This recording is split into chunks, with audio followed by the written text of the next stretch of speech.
여러분 집 고양이 입냄새 한번 맡아보세요. 생선 비린내가 나거나 뭔가 썩은 듯한 악취가 올라온다면 이미 늦었을 수 있습니다. 3살 이상 고양이 10마리 중 7마리가 치주 질환을 갖고 있고, 이게 단순히 이빨 문제로 끝나는 게 아니라 심장과 신장까지 망가뜨릴 수 있다는 사실을 대부분의 보호자들은 모르고 있거든요. 미국 반필드 동물병원이 발표한 자료를 보면 2023년 기준으로 진료받은 고양이의 64%가 구강 관련 문제를 진단받았는데, 이 숫자가 해마다 줄어들기는커녕 오히려 늘고 있다는 거죠. 그런데 정작 집에서 고양이 이빨을 매일 닦아주는 보호자는 거의 없습니다. 저도 그렇고 아마 여러분도 그럴 겁니다. 한 번쯤 고양이 칫솔을 사볼까 검색은 해봤지만 결국 장바구니에서 빼버린 경험 다들 있으시잖아요. 오늘은 고양이 이빨 닦기가 정말 필요한 건지, 현실적으로 가능하긴 한 건지, 그리고 대안은 뭐가 있는지 솔직하게 이야기를 해보겠습니다.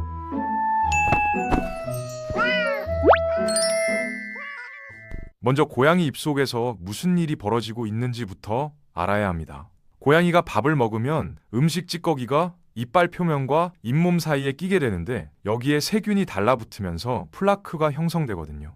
이 플라크라는 게 사람 이빨에 끼는 것과 원리가 같은데, 문제는 고양이 입속에서는 이게 불과 이틀에서 3일이면 딱딱한 치석으로 굳어버린다는 겁니다. 치석이 잇몸 밑으로 파고들면 잇몸에 염증이 생기고, 이게 치은염이라고 불리는 초기 단계인데, 여기서 멈추면 다행이지만 대부분은 그냥 방치하거든요. 방치된 치은염은 치주염으로 진행되는데, 치주염은 이빨을 둘러싸고 있는 뼈와 인대까지 녹여버리는 심각한 질환입니다. 2025년에 고양이 수의사 협회가 발표한 구강건강 가이드라인을 보면 일부 연구에서 고양이의 최대 96%까지 잇몸 염증이 확인됐다는 보고가 있을 정도거든요. 거의 모든 고양이가 어느 정도의 구강 문제를 안고 살아간다는 뜻이죠. 더 무서운 건 잇몸에서 번식한 세균이 혈류를 타고 돌아다니면서 심장 판막에 붙거나 신장에 손상을 줄 수 있다는 점인데, 이걸 세균성 심내망염이라고 하는데 사람한테도 똑같은 메커니즘으로 발생하는 질환입니다. 동물 심장학 쪽 연구를 보면 진행된 치주 질환을 가진 반려동물이 심장 문제가 생길 가능성이 유의미하게 높다는 결과가 반복적으로 나오고 있거든요. 고양이 이빨을 단순히 미용의 문제가 아니라 전신 건강의 문제로 봐야 하는 이유가 바로 여기 있습니다. 그럼 수의사들은 뭐라고 할까요? 미국 수의구강 건강위원회, 줄여서 VOHC라고 하는데, 이 기관은 매일 칫솔질을 하는 것을 공식적으로 권장하고 있습니다. 이상적으로는 모든 이빨의 모든 면을 매일 닦아줘야 한다는 거죠. 그리고 2025년에 새로 나온 고양이 수의사 협회 가이드라인도 같은 입장인데, 보호자 교육을 강화해서 더 많은 고양이가 치과 관리를 받을 수 있도록 해야 한다고 강조하고 있거든요. 이론적으로는 맞는 말입니다. 매일 칫솔질을 하면 플라크가 치석으로 굳기 전에 제거할 수 있으니까요. 그런데 여기서 현실과 이론 사이의 간극이 어마어마하게 벌어지는 겁니다. 솔직히 말해서 성묘, 그러니까 이미 다 자란 고양이한테 매일 입을 벌려서 칫솔을 넣고 이빨을 닦는다는 게 가능한 일일까요? 새끼 고양이 때부터 길들여지지 않은 이상 대부분의 고양이는 입 주변을 만지는 것조차 극도로 싫어합니다. 제가 봐온 현실적인 상황은 이렇습니다.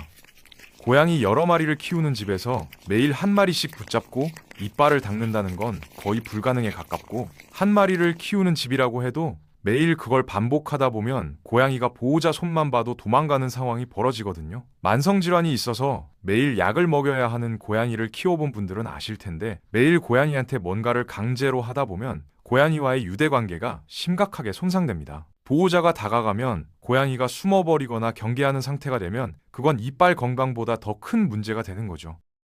물론 여기서 저한테 반론하실 수의사분들이 있을 거라는 건 알고 있습니다. 이빨 안 닦으면 나중에 큰일 나는 거 맞고, 매일 칫솔질이 가장 효과적인 예방법인 것도 맞거든요. 그런데 중요한 건 가장 효과적인 방법이 모든 고양이와 모든 보호자에게 가장 현실적인 방법은 아니라는 점이죠. 일주일에 한 번이라도 할 수 있다면 그건 정말 대단한 거고, 2주일에 한 번이라도 가능하다면 안 하는 것보다는 확실히 낫습니다. 완벽하지 않더라도 할 수 있는 만큼 하는 게 포인트인 겁니다. 그래도 시도해보겠다는 분들을 위해서 어떻게 접근해야 하는지 구체적으로 말씀드리겠습니다. 핵심은 서두르지 않는 거예요. 고양이한테 갑자기 칫솔을 들이밀면 100% 실패합니다. 단계적으로 천천히 접근해야 하는데, 가장 먼저 해야 할 건 고양이가 얼굴과 입 주변을 만지는 것에 익숙해지도록 만드는 겁니다. 대부분의 고양이가 볼을 쓰다듬는 건 좋아하잖아요. 거기서 시작하는 겁니다. 편안하게 쉬고 있을 때 볼을 부드럽게 문질러 주면서 자연스럽게 입 쪽으로 손가락을 이동시키는 거죠. 2단계에서 며칠을 보내도 괜찮고 일주일을 보내도 괜찮습니다. 고양이가 거부감을 보이지 않을 때까지 천천히 반복하면 되는 거거든요. 고양이가 입 주변 터치에 익숙해졌다면 그 다음은 입술을 살짝 들어올려 잇몸을 노출시키는 연습을 합니다. 이것도 한 번에 되는 게 아니라 여러 날에 걸쳐서 조금씩 진행해야 하는데 매번 끝나고 나서 간식을 주거나 고양이가 좋아하는 놀이를 해주면서 긍정적인 연결고리를 만들어주는 게 중요합니다. 그 다음 단계가 바로 치약 맛보기인데요. 여기서 절대로 사람용 치약을 쓰면 안 됩니다. 사람용 치약에는 불소나 자일리톨 같은 성분이 들어있는데 이걸 고양이가 삼키면 심각한 중독 증상을 일으킬 수 있거든요. 반드시 반려동물 전용 치약을 사용해야 하는데 보통 닭고기 맛이나 소고기 맛으로 나옵니다. 치약을 손가락 끝에 조금 묻혀서 고양이가 냄새를 맡고 핥아볼 수 있게 해주세요. 이 과정에서 거부감 없이 치약 맛에 익숙해지면 자연스럽게 손가락에 치약을 묻힌 채로 잇몸을 살살 문질러보는 단계로 넘어가는 겁니다. 손가락 문지르기에 적응이 되면 이제 핑거 칫솔이나 고양이 전용 소형 칫솔로 넘어갑니다. 고양이 입은 사람보다 훨씬 작기 때문에 일반 칫솔은 절대 안 되고 고양이 구강 크기에 맞게 설계된 제품을 써야 하거든요. 브러쉬 모가 부드러운 제품을 선택하는 게 중요한데 잇몸이 예민한 고양이는 딱딱한 모에 통증을 느낄 수 있기 때문입니다. 실제로 닦을 때는 원을 그리듯이 부드럽게 움직이면서 잇몸과 이빨이 만나는 경계선, 이걸 치은연이라고 하는데 이 부분을 집중적으로 닦아주는 게 핵심이거든요. 앞니부터 시작해서 송곳니를 거쳐 어금니까지 닦는 게 이상적인데 어금니는 가장 닦기 어렵지만 플라크와 치석이 가장 빨리 쌓이는 부위라서 가능하면 꼭 닦아줘야 합니다. 한 가지 다행인 건 이빨 안쪽 면은 크게 걱정하지 않아도 된다는 점인데 고양이의 거친 혀가 안쪽 표면의 플라크를 어느 정도 자연적으로 제거해주기 때문이거든요. 바깥쪽 면만 잘 닦아줘도 충분히 효과가 있다는 뜻이죠. 한쪽당 약 30초 정도, 전체적으로 2분에서 3분 정도면 되는데 처음에는 이것도 무리이니까 몇 초라도 괜찮습니다. 시간은 천천히 늘려가면 되거든요. 자, 그런데 솔직히 여기까지 들으면서 이걸 매일 할 수 있겠다고 자신하는 분이 얼마나 될까요? 저도 고양이를 여러 마리 키우고 있는데 제 경험을 말씀드리자면 이걸 매일 꾸준히 하기란 정말 어렵습니다. 그래서 대안도 반드시 알아둬야 하거든요. 칫솔질의 가장 현실적인 대안으로 먼저 치과용 젤이 있습니다. 이건 칫솔 없이도 잇몸에 발라주기만 하면 되는 제품인데 젤 속에 들어있는 효소가 플라크를 분해하는 원리로 작동합니다. 칫솔질만큼 효과적이진 않지만 아예 아무것도 안 하는 것보다는 훨씬 낫고 고양이의 저항도 상대적으로 적은 편이거든요. VOHC에서 인증한 제품들이 있으니까 아무 제품이나 쓰지 말고 인증 마크가 있는 걸 골라야 합니다. 음용수 첨가제도 있는데 이건 고양이 물그릇에 넣어주기만 하면 되니까 가장 간편한 방법이라고 할 수 있죠. 다만 효과 면에서는 칫솔질이나 젤보다 제한적이고 어떤 고양이들은 물맛이 달라지면 물을 안 마시는 경우도 있어서 주의가 필요합니다. 첨가제를 넣었는데 고양이 음수량이 확 줄어들었다면 바로 중단해야 하거든요. 수분 섭취가 줄어드는 게 구강 건강보다 더 위험할 수 있으니까요. 그리고 한 가지 반드시 짚고 넘어가야 할 게 건사료와 치아 건강의 관계입니다. 아직도 많은 보호자분들이 건사료가 이빨에 좋다고 알고 계시는데 이건 오래된 속설이고 사실이 아닙니다. 고양이는 사람이나 개처럼 음식을 꼼꼼히 씹어 먹는 동물이 아니거든요. 대부분의 건사료 알갱이를 거의 통째로 삼키거나 한두 번 깨물고 넘기기 때문에 건사료가 이빨 표면을 문질러서 플라크를 제거한다는 건 실제로 일어나지 않는 일입니다. 오히려 건사료의 탄수화물 성분이 이빨에 달라붙어서 세균 번식의 온상이 될 수도 있다는 주장도 있거든요.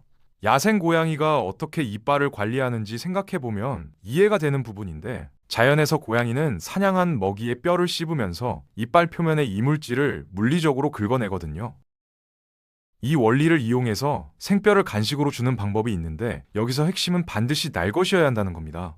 익힌 뼈는 절대 안 됩니다. 뼈를 가열하면 단단하고 잘 부서지게 변하면서 뾰족한 파편이 생기고 이게 식도나 장을 뚫을 수 있기 때문이거든요. 생뼈는 익힌 뼈보다 유연해서 그런 위험이 훨씬 적은데 그래도 반드시 보호자가 옆에서 지켜보면서 줘야 합니다.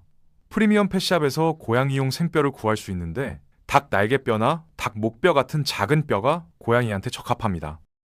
다만 모든 고양이가 뼈를 잘 씹는 건 아니고 일부 수의사들은 생뼈 급여 자체에 회의적인 시각을 갖고 있기도 하거든요. 이빨이 깨질 위험이 있다는 건데 특히 이미 치아 문제가 있는 고양이한테는 오히려 역효과가 날 수 있습니다. 그래서 생뼈를 시도하기 전에 수의사와 상담하는 게 좋겠죠.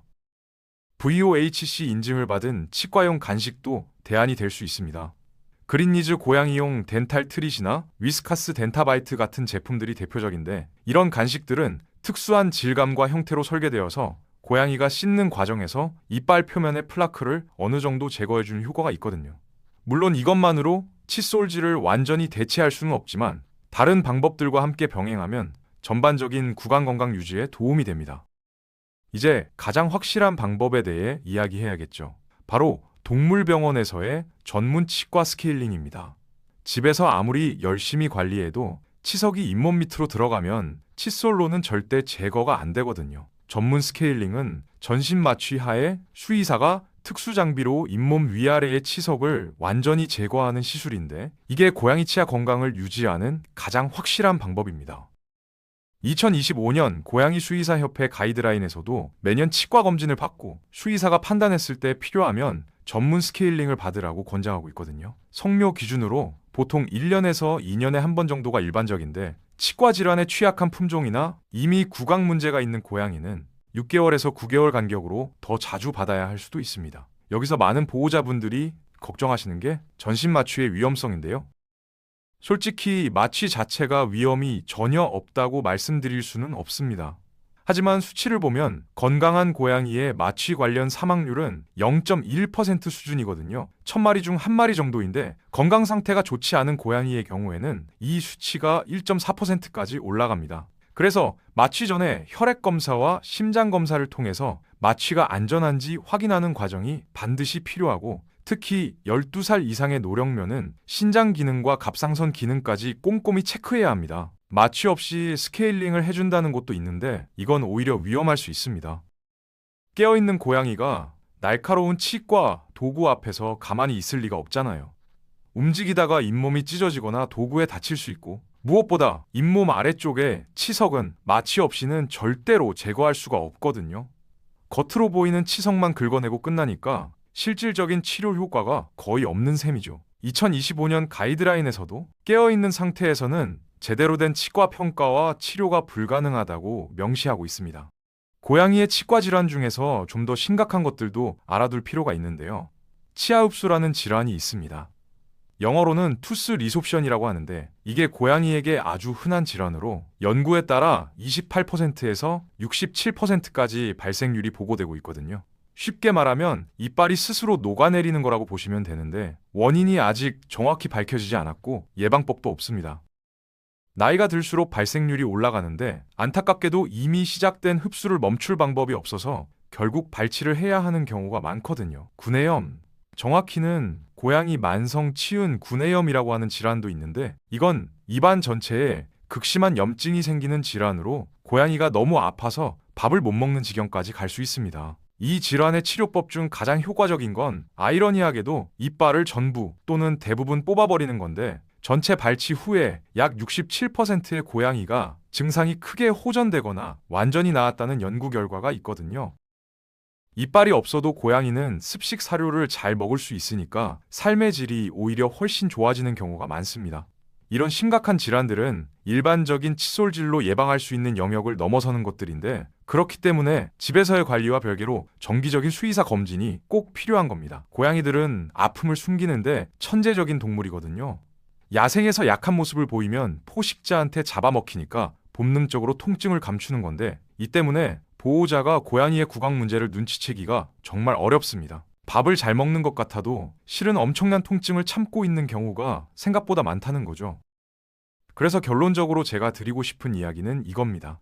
고양이 이빨을 매일 닦아야 하느냐 말아야 하느냐 이 질문에 대한 정답은 하나가 아니에요. 여러분의 고양이 성격에 따라 다르고 여러분의 생활 패턴에 따라 다르고 고양이 마리수에 따라 다릅니다. 수의사들이 매일 칫솔질을 권장하는 데는 분명한 과학적 근거가 있고 그걸 할 수 있다면 하는 게 최선이에요. 다만 그게 현실적으로 불가능하다고 해서 나쁜 보호자인 건 절대 아닙니다. 제가 실제로 하고 있는 방법을 솔직하게 공유하자면 저는 매일 칫솔질 대신에 정기적으로 수의사한테 데려가서 구강검진과 필요하면 전문 스케일링을 받게 하는 쪽을 선택했고, 집에서는 치과용 젤을 가끔 발라주고 VOHC 인증 간식을 활용하는 정도로 관리하고 있거든요. 완벽한 방법이 아닐 수도 있지만 제 고양이들은 심각한 치과 질환 없이 잘 지내왔습니다. 노령묘를 키우시는 분들은 걱정이 더 크실 수 있는데, 요즘 수의학이 정말 많이 발전해서 적절한 사전 검사를 거치면 15살 넘은 고양이도 안전하게 마취하에 치과 시술을 받을 수 있거든요. 물론 나이가 많을수록 마취 전 검사를 더 꼼꼼히 해야 하지만 나이 자체가 마취의 절대적인 금기사항은 아닙니다. 오히려 아픈 이빨을 그대로 두고 통증 속에 살게 하는 게 더 잔인한 일이죠. 중요한 건 여러분이 할 수 있는 범위 안에서 최선을 다하는 거고, 그게 매일 칫솔질이든 일주일에 한 번 젤 바르기든 1년에 한 번 병원 스케일링이든 아무것도 안 하는 것보다는 무조건 낫다는 겁니다. 가장 좋은 건 이 모든 방법을 조합해서 여러분 집 상황에 맞는 구강관리 루틴을 만드는 건데, 그 루틴을 정하는 과정에서 반드시 담당 수의사와 상의하세요. 여러분 고양이의 현재 구강 상태를 가장 정확히 파악하고 있는 건 수의사니까요. 마지막으로 한 가지만 더 말씀드리면, 오늘 이 이야기를 듣고 당장 고양이 입을 한번 들여다보세요. 잇몸이 빨갛게 부어 있거나 이빨에 갈색 또는 노란색 치석이 보이거나 입에서 심한 냄새가 난다면 지금 바로 병원 예약을 잡으시는 게 좋겠습니다. 조기 발견이 치료 비용도 줄여주고 무엇보다 여러분 고양이의 고통을 줄여주거든요. 고양이가 말을 못한다고 안 아픈 게 아닙니다. 우리가 먼저 알아채줘야 하는 거죠.